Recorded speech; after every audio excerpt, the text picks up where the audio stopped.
परी के दिए हुए जादुई 3 लहंगे। एक समय की बात है, मेघा, रश्मि और नीतू रामपुर नाम के एक गांव में अपनी माँ शोभा के साथ रहा करती थी। शोभा के पति की मृत्यु कुछ वर्षों पहले ही हो गई थी, जिसके बाद से शोभा सिलाई करके अपने घर का खर्चा चला रही थी और इसी से वो अपनी तीनों बेटियों को कॉलेज भी भेजा करती थी। मेघा, रश्मि और नीतू बेशक गरीब थी, पर उनके अंदर आत्मविश्वास की कोई भी कमी नहीं थी। उन्हें किसी की बातों का कैसे जवाब देना है, ये बहुत अच्छी तरीके से आता था। समय ऐसे ही बीत रहा था। एक दिन जब तीनों बहनें कॉलेज से वापस आ रही होती है, तो उन्हें कुछ औरतें आपस में बात करती हुई दिखाई देती है। अरे बहन, मैंने सुना है रानी सोमिया वापस से हमारे गांव में आ रही है और उनका जो महल है वापस से सजाया जा रहा है।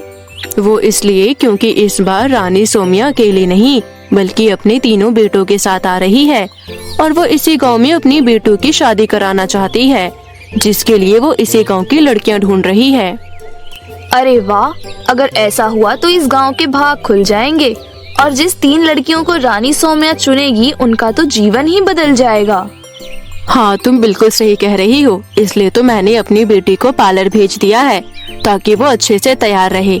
क्या पता कब रानी की नजर पड़ जाए। उन औरतों की बातें सुनकर तीनों बहनें आपस में बातें करने लगती है। तभी पीछे से मीनाक्षी और मोहिनी तीनों बहनों को धक्का देते हुए कहती है, रहने दो, तुम तीनों तो रानी के बेटों के बारे में सोचना भी मत। कहाँ तुम फटीचर रंक जैसे और कहाँ वो लोग राजकुमार।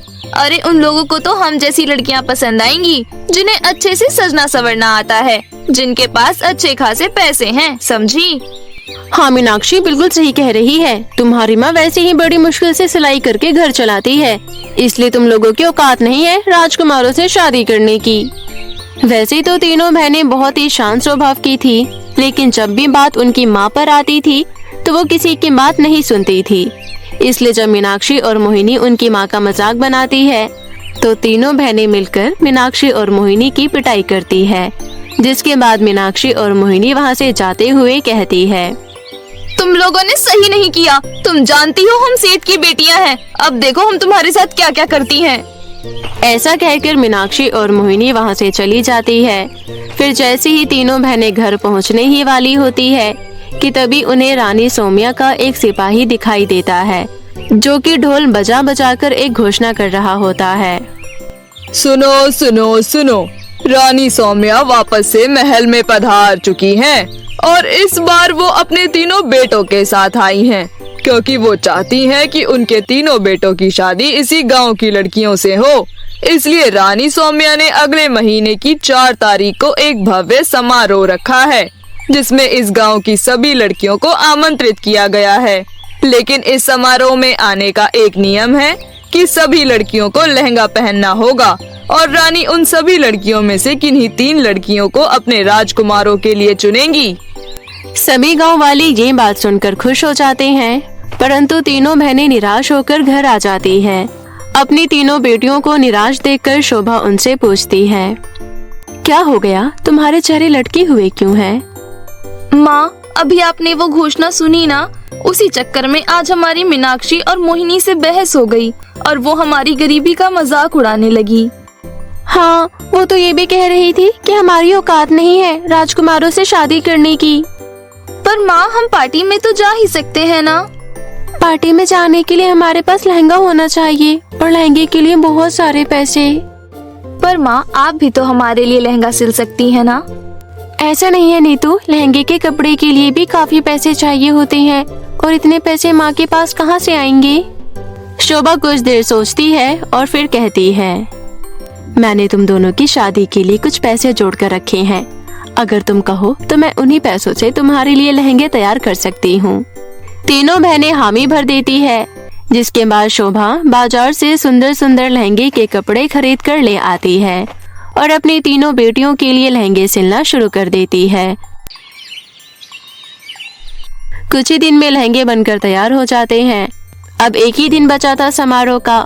शोभा तीनों लहंगे लेकर अपनी बेटियों के पास जाती है। ये रहे तुम तीनों के लहंगे। वो लहंगे दिखने में बहुत ही ज्यादा सुंदर थे। उन्हें देखकर तीनों बहनें बहुत ज्यादा खुश हो जाती है और अगले दिन का इंतजार करने लगती है। परंतु ये सब मीनाक्षी और मोहिनी को पता चल जाता है।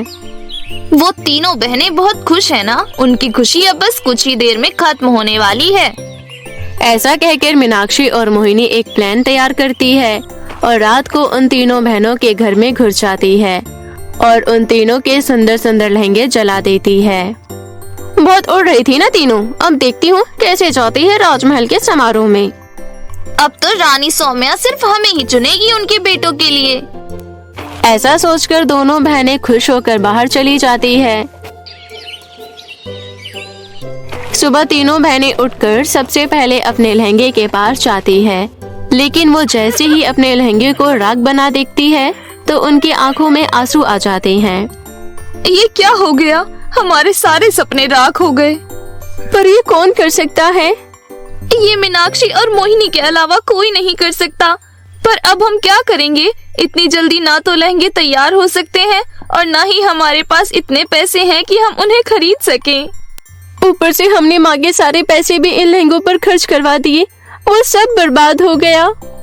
ये सब सोचकर तीनों बहनें सर पर हाथ रखकर उदास हो जाती है। परंतु उनकी ये सारी बात वहीं से गुजर रही एक परी सुन लेती है, जिसके बाद परी उन तीनों बहनों के पास आती है। परी को देखकर तीनों बहनें हैरान रह जाती है, जिसके बाद परी कहती है, डरो मत, मैं नीलम परी हूँ। मैं यहाँ से गुजर रही थी कि तभी मैंने तुम्हारी ये सारी बातें सुनी। तुम चिंता मत करो, तुम्हारी माँ की मेहनत और पैसे बर्बाद नहीं होंगे और तुम शाम को राजमहल के समारोह में भी जाओगी। पर कैसे? परी उन जले हुए लहंगों की राख पर अपनी छड़ी घुमाती है, जिससे वो लहंगे वापस से नए जैसे हो जाते हैं और पहले से भी ज्यादा खूबसूरत लगने लगते हैं। उसकी चमक किसी भी महंगे लहंगे से ज्यादा लगने लगती है। लहंगों को देखकर तीनों बहनें बहुत ही ज्यादा खुश हो जाती है। अब तो सही लग रहे हैं ना ये लहंगे? ये लहंगे तो अब पहले से भी ज्यादा खूबसूरत लग रहे हैं। हाँ, नीतू बिल्कुल सही कह रही है। अब ये लहंगे मामूली नहीं रह गए हैं, बल्कि जादुई लहंगे बन गए हैं। इन लहंगों को ना तो कोई बर्बाद कर सकता है और ना ही कोई नुकसान पहुंचा सकता है। और इस लहंगे को पहनकर जब तुम राजकुमारों के सामने जाओगी तो उनकी आंखें तुम पर से नहीं हटेगी। अच्छा, अब मैं चलती हूँ, मेरा आशीर्वाद तुम तीनों के साथ है। ऐसा कहकर नीलम परी वहाँ से चली जाती है। समारोह शुरू होता है और तीनों बहनें उस समारोह में शामिल होती है। जैसे ही राजकुमार आते हैं, उनकी नजर तीनों बहनों पर पड़ती है। उन तीनों को देखकर तीनों राजकुमार मंत्रमुग्ध हो जाते हैं और समारोह खत्म होने पर सौम्या तीनों बहनों को अपने पास बुलाती है और सारे गांव वालों के सामने कहती है, हमने अपने तीनों राजकुमार की होने वाली पत्नियों को चुन लिया है और वो है मेघा, नीतू और रश्मि। आने वाली पूर्णिमा को इन तीनों जोड़ों की शादी करवा दी जाएगी। ये सुनकर तीनों बहनें और उनकी माँ शोभा बहुत ही ज्यादा खुश हो जाती है। परंतु इससे मोहिनी और मीनाक्षी पूरी तरह जल भुन जाती है और वापस अपने घर चली जाती है। इसके बाद पूर्णिमा को तीनों जोड़ों की शादी करवा दी जाती है। इस घटना से तीनों बहनों का जीवन पूरी तरीके से बदल जाता है और वो तीनों एक झोपड़ी से राजमहल में आ जाती है। साथ ही साथ वो अपनी माँ को भी वहीं ले आती है और उन तीनों जादुई लहंगों की मदद से उनका जीवन बहुत ही ज्यादा बेहतर हो जाता है। परी से मिले सोने और चांदी के 2 लहंगे। बहुत समय पहले की बात है। सुहानी अपने पिता रमेश और अपनी माँ शोभा के साथ भोपाल नाम के एक छोटे से शहर में रहा करती थी। उनका परिवार बहुत ही खुशहाल था। शोभा और रमेश अपनी बेटी सुहानी से बहुत ही ज्यादा प्यार करते थे। सुहानी का रंग रूप दिखने में उतना अच्छा नहीं था जितना बाकी लड़कियों का होता है। उसका रंग काला था और उसके चेहरे पर कई तरह के दाग धब्बे भी थे, जिस वजह से वो दिखने में थोड़ी बदसूरत लगती थी, जिस कारण बाकी लड़कियां उसका मजाक बनाया करती थी और उसके साथ खेलती भी नहीं थी। बेचारी सुहानी अक्सर उदास रहा करती थी। ऐसे ही एक दिन सुहानी के माता पिता उसे अपने फ्रेंड के एक शादी में ले जाते हैं। उसके माता पिता तो अपने फ्रेंड से बातें करने में लग जाते हैं, लेकिन सुहानी का वहाँ पर कोई फ्रेंड नहीं बनता, बल्कि वहाँ पर जो लड़कियाँ होती है वो भी सुहानी का मजाक बनाने लगती है। अरे फ्रेंड्स, देखो ये लड़की कितनी काली है, जो इसने कपड़े पहने हैं इस पर कितने गंदे लग रहे हैं। हमारी तो कहीं जाने की हिम्मत भी नहीं होती अगर एक पिंपल निकल आए। और ये देखो, इतनी बदसूरत होकर भी सज संवर कर पार्टी में आई है। सही बात है, इतनी काली कलोटी बदसूरत लड़की तो मैंने पहली बार ही देखी है। बेचारी सुहानी उदास होकर अपने माता पिता के पास जाती है और कहती है, पापा यहाँ से चलिए, मुझे यहाँ नहीं रुकना। यहाँ सब मेरा मजाक बना रहे हैं। अगर मैं ऐसी हूँ तो इसमें मेरी क्या गलती है? नहीं सुहानी बेटा, इसमें तुम्हारी कोई गलती नहीं है। लोगों को तो दूसरों का मजाक बनाना अच्छा लगता है। तुम इन लोगों की बातों को दिल पर मत लेना। तुम्हारे पापा बिल्कुल ठीक कह रहे हैं सुहानी। अगर इस तरह से तुम हर किसी की बात को दिल पर लगा लोगी तो तुम कभी खुश नहीं रह पाओगी। इसलिए उनकी बातों को छोड़ो और हमारे साथ घर चलो। वो लोग गाड़ी से घर आने लगते हैं कि तभी उनकी गाड़ी का एक्सीडेंट हो जाता है और इस हादसे में शोभा की मृत्यु हो जाती है। शोभा की मृत्यु से रमेश और सुहानी को बहुत ही बड़ा झटका लगता है। बेचारी सुहानी पहले ही अपने दुखों से घिरी हुई थी। अपनी मां के जाने के बाद वो पूरी तरीके से बेसहारा हो जाती है। रमेश सुहानी को इस हालत में देख नहीं पाता, इसलिए वो उसकी देखभाल करने के लिए मोहिनी नाम की एक औरत से शादी कर लेता है। मोहिनी की भी सुहानी जितनी ही रूपा नाम की एक बेटी थी।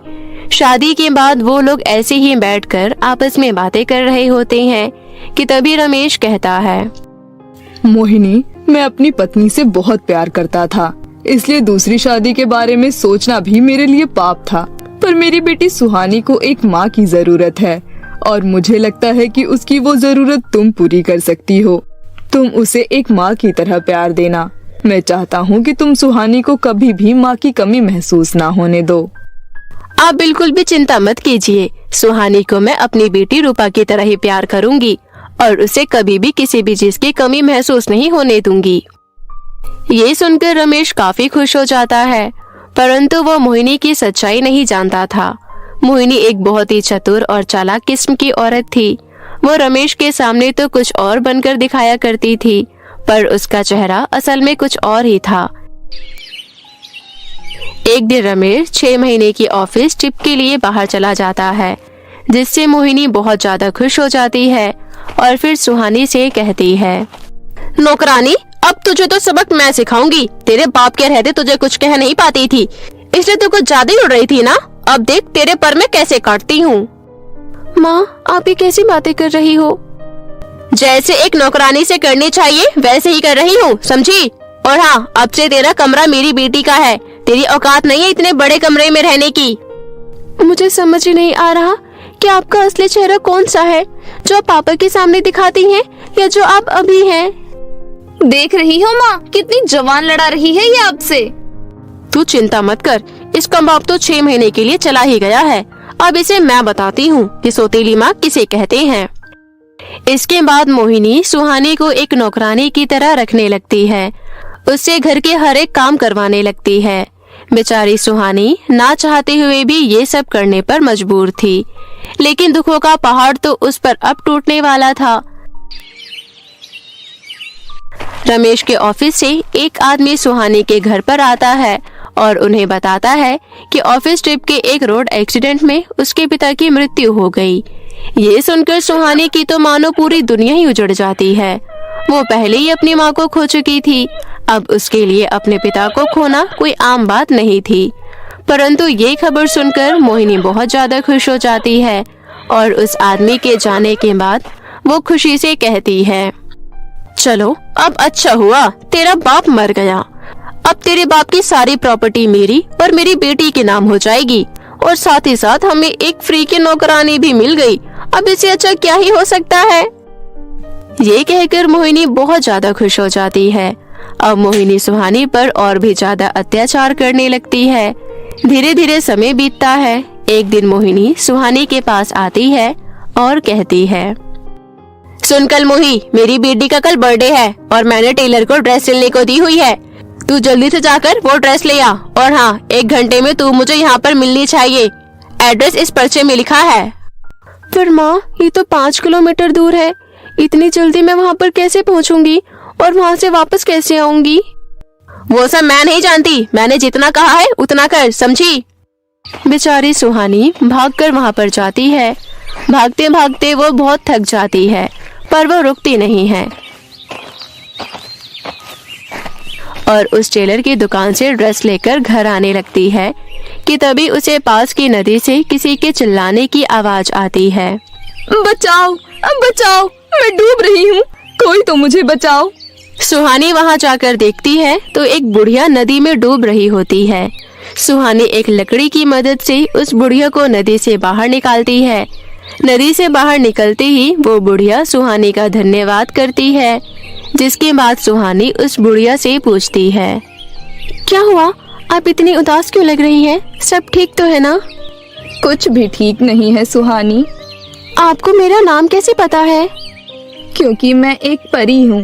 एक चुड़ैल ने मुझ पर अपना जादू करके मुझे ऐसा बना दिया और मेरे दोनों सोने और चांदी के लहंगे मुझसे छीनकर मेरी ये हालत कर दी है।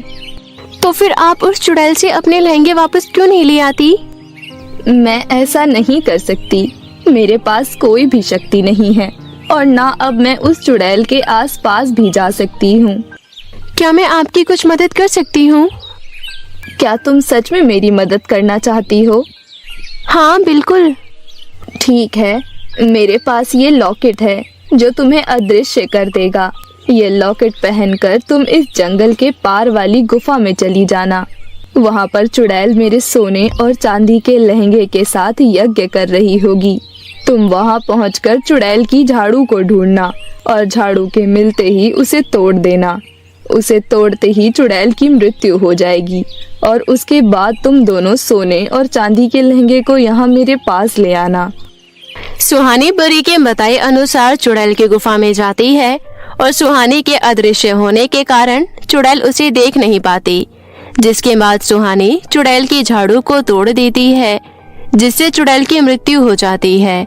और फिर सुहानी उन दोनों सोने और चांदी के लहंगों को लेकर परी के पास आ जाती है और लहंगों को हाथ लगाते ही परी वापस से अपने सुंदर रूप में आ जाती है। तुम्हारा बहुत बहुत धन्यवाद सुहानी। अगर आज तुम नहीं होती तो शायद मैं अपना ये रूप कभी नहीं पाती। मेरी माँ ने कहा था हमें हर जरूरतमंद की मदद करनी चाहिए, इसलिए मैंने आपकी मदद की। धन्य है तुम्हारी माँ और धन्य हो तुम। मैं तुम्हारे इन कर्मों से बहुत खुश हूँ, इसलिए मैं तुम्हें ये सोने और चांदी के लहंगे उपहार के रूप में देती हूँ। इस सोने के लहंगे को पहनते ही तुम अत्यंत खूबसूरत हो जाओगी और इस चांदी के लहंगे से तुम्हें दुनिया की हर दौलत शोहरत मिल जाएगी। फिर सोने और चांदी के लहंगे को सुहानी को सौंपकर परी वापस परीलोक चली जाती है। सोने के लहंगे को पहनकर सुहानी बहुत ही ज्यादा खूबसूरत हो जाती है और चांदी के लहंगे से उसे बहुत सारा धन मिल जाता है, जिसे लेकर वो एक नए शहर आ जाती है और एक अच्छी सी जगह रहने लगती है। और उस धन से वो अपनी ही नहीं बल्कि दूसरे लोगों की भी मदद करने लगती है। इन सब चीजों का जब एक राजकुमार को पता चलता है तो वो सुहानी से शादी करने की इच्छा जाहिर करता है और फिर उन दोनों की बड़ी ही धूमधाम से शादी हो जाती है। ये बात जब मोहिनी और रूपा को पता चलती है तो वो जलकर राख हो जाती है। ये काली कलूटी इतनी सुंदर हो गई, उसके पास इतना धन दौलत आ गई और अब वो राजकुमार की पत्नी है। ना जाने कैसी किस्मत लेकर आई है।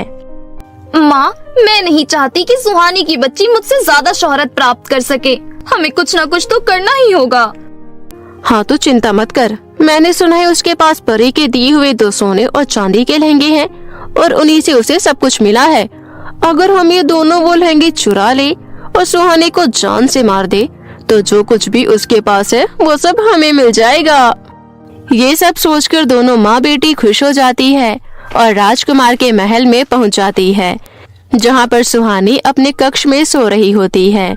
मोहिनी खंजर लेकर सुहानी के बिस्तर तक पहुँचने ही वाली होती है कि तभी सोने और चांदी के लहंगे में से छोटे छोटे बिच्छू निकलते हैं और वो बिच्छू मोहिनी और रूपा को डंक मार देते हैं, जिस वजह से मोहिनी और रूपा की दर्दनाक मृत्यु हो जाती है और उन्हें उनके किए की सजा मिल जाती है और सुहानी अपने राजकुमार के साथ हंसी खुशी जीवन बिताने लगती है।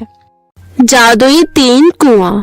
बहुत समय पहले की बात है। मोहनपुर नामक एक गांव में आशा नाम की लड़की अपने पिता किशन और अपनी माँ सरिता के साथ रहती थी।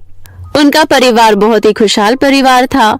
लेकिन एक दिन आशा की खुशियों को किसी की नजर लग गई थी। एक कार हादसे में आशा के माता पिता का निधन हो गया था। किशन और सरिता की मृत्यु के बाद आशा की जिंदगी में दुखों का पहाड़ टूट पड़ा था। आशा बहुत रोती थी। एक दिन आशा के बड़े पिताजी आशा को लेने के लिए आते हैं और उसे कहते हैं, आशा बेटी, किशन और सरिता की मौत का तो मुझे बहुत दुख है। बेटी, तुम मेरे साथ मेरे घर चलो, अब तुम वहीं पर ही रहना। ऐसा कहकर आशा के बड़े पिताजी उसको अपने घर ले जाते हैं। आशा के बड़े पिताजी के परिवार में उनकी पत्नी रेखा और 2 बेटियां थी, सोना और मोना।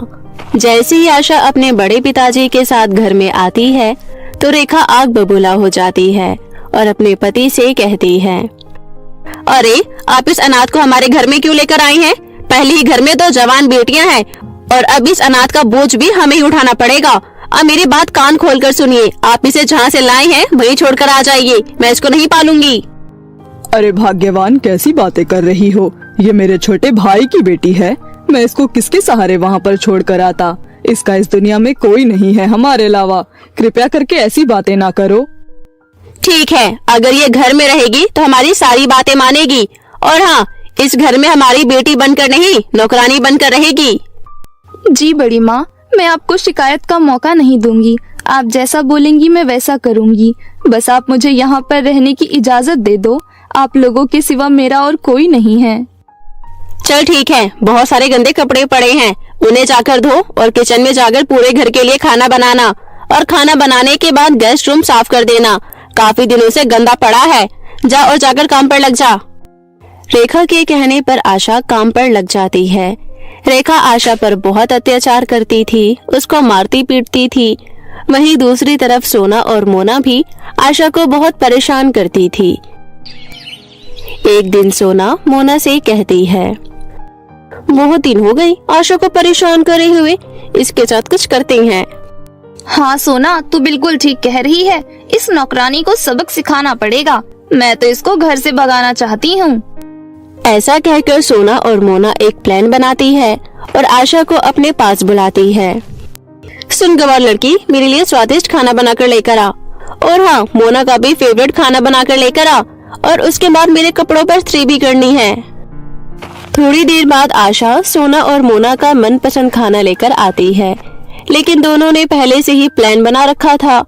जैसे ही आशा खाना देकर वापस जाएगी, वैसे ही वो दोनों खाने में मिर्च मिला देंगी और अपनी माँ को बुला लेंगी। देखिए ना माँ, ये आशा हमें मारना चाहती है। हम दोनों के खाने में कितनी मिर्च डाल दी है। सोना की ये बात सुनकर रेखा बहुत आग बबूला हो जाती है। तभी रेखा आशा को अपने पास बुलाती है और कहती है, क्यों रे आशा की बच्ची, तूने मेरी दोनों बेटियों को मारकर ये जायदाद अपने नाम करना चाहती है क्या? रुक, तुझे अभी बताती हूँ। ऐसा कहकर रेखा वो मिर्ची वाला खाना आशा को खिला देती है। सोना और मोना ने खाने में बहुत ज्यादा मिर्च डाल दी थी। रेखा, सोना और मोना को आशा के ऊपर जरा भी तरस नहीं आता। आशा के ऊपर घर में बहुत अत्याचार होता था, इसलिए एक दिन आशा घर से भाग जाती है। आशा जंगल की ओर निकल पड़ती है। आशा बहुत ज्यादा रो रही थी। वो रोते रोते जंगल के अंदर जाती ही जा रही थी कि तभी आशा की नजर 3 कुओं पर जाती है। पहले कुएं के पास बहुत सारे हीरे रखे हुए थे और दूसरे कुएं के पास बहुत सारे सोने चांदी रखे हुए थे और तीसरे कुएं के पास एक अपाहिज लड़की बैठी हुई थी और वो मदद मांग रही थी। इसलिए आशा बिना लालच के अपाहिज लड़की के पास वाले कुएं पर जाती है और उससे पूछती है कि उसे क्या चाहिए। मैं बहुत प्यासी हूँ, क्या तुम मुझे इस कुएं से पानी पिला सकती हो? क्योंकि मेरे हाथ नहीं है और मैं पानी नहीं ले सकती। हाँ हाँ, क्यों नहीं, मैं तुम्हें अभी पानी पिलाती हूँ। ऐसा कहकर आशा तुरंत ही कुएं में से पानी निकालकर उस अपाहिज लड़की को दे देती है। वो अपाहिज लड़की पानी पीते के साथ ही एक परी में बदल जाती है और परी आशा से कहती है, बेटी, तुम एक बहुत नेक दिल लड़की हो। तुम्हारे सामने हीरे और सोने के 2 कुएं थे, लेकिन तुमने उन पर ध्यान न देकर मुझ पर ध्यान दिया, इसलिए सोने और हीरे के कुएं आज से तुम्हारे हैं। परी की बात सुनकर आशा बहुत खुश हो जाती है। हीरे और सोने की मदद से आशा बहुत अमीर हो जाती है। आशा गरीब और अनाथ लोगों की बहुत मदद करती है। एक दिन रेखा को आशा के अमीर होने का पता चल जाता है और वह तुरंत ही आशा के पास आ जाती है और उससे पूछती है कि वो इतनी अमीर कैसे हो गई। बेचारी भोली भाली आशा रेखा को उन तीनों कुएं के बारे में बता देती है। उसके बाद रेखा उन तीनों कुएं के पास आ जाती है। इस बार भी वो परी एक अपाहिज लड़की के रूप में वहाँ पर बैठी हुई थी, लेकिन रेखा उस लड़की को नजरअंदाज करते हुए हीरे और सोने वाले कुएं के पास जाती है और वहाँ से हीरे और सोना चांदी लेने लगती है। लेकिन तभी वहाँ पर बहुत सारे सांप आ जाते हैं और रेखा को डस लेते हैं, जिस वजह से रेखा की वहीं मृत्यु हो जाती है। रेखा को उसके लालच और आशा के ऊपर अत्याचार की सजा मिल चुकी थी। अब आशा की जिंदगी में किसी भी चीज की कमी नहीं रही थी। अब वो हंसी खुशी अपना जीवन बिता रही थी। तो मेरे प्यारे दोस्तों, कैसी लगी आपको हमारी ये कहानी? हमें कमेंट करके जरूर बताएं और इसे अपने दोस्तों के साथ भी शेयर करें।